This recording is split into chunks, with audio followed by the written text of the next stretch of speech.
to Bennu and Back, presented by Science at NASA. NASA's launching a spacecraft to visit an asteroid and return to tell the tale. OSIRIS-REx is scheduled to blast off from Cape Canaveral on September 8, 2016 on a mission to orbit, map, and collect samples from the asteroid Bennu and return to Earth 7 years later.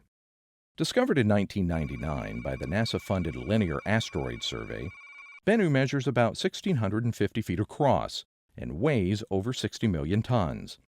Imagine a boulder the height of the Empire State Building. That's about the size of Bennu. So why Bennu?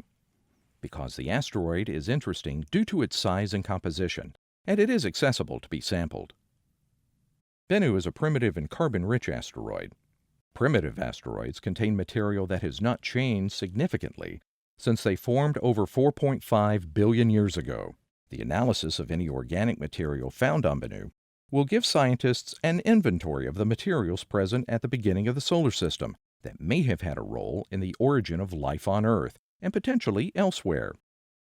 Indeed, Dante Loretta of the University of Arizona, principal investigator on the OSIRIS-REx mission, says mapping and sampling the space rock can potentially hold answers to the most fundamental questions human beings ask, like where do we come from?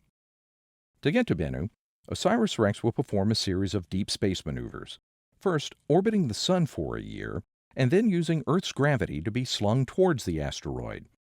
The spacecraft will spend a year flying in close proximity to Bennu, its 5 instruments imaging the asteroid, documenting its lumpy shape, and surveying its chemical and physical properties.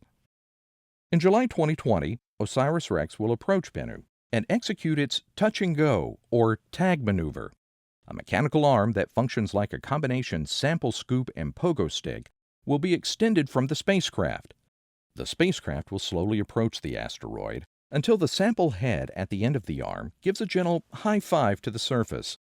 The maneuver may be executed up to 3 times, and OSIRIS-REx could leave Bennu with up to 4.4 pounds of sample material from the asteroid. Researchers will be keen to learn about Bennu for another reason. Bennu orbits the Sun between Venus and Mars, so it crosses Earth's orbit frequently and comes close to Earth every 6 years.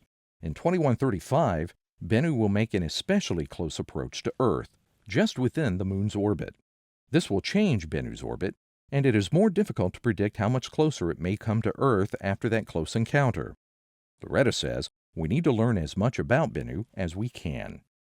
Predicting a small asteroid like Bennu's exact course is somewhat tricky due to the Yarkovsky effect. The dark asteroid absorbs sunlight and then gives it off as heat, which serves as a gentle thruster that gradually shifts its path.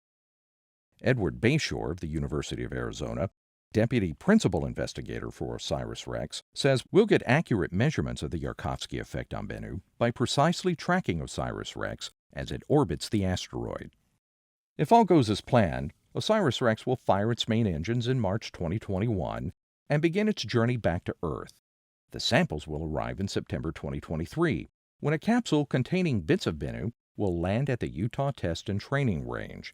From there, the capsule and its precious contents will travel to NASA's Johnson Space Center in Houston, Texas, where hands-on analysis of this ancient asteroid will begin by mission scientists and then by scientists from all over the world. For updates on the mission to Bennu and Back, go to www.asteroidmission.org. For more on objects in and around our solar system, stay tuned to science.nasa.gov.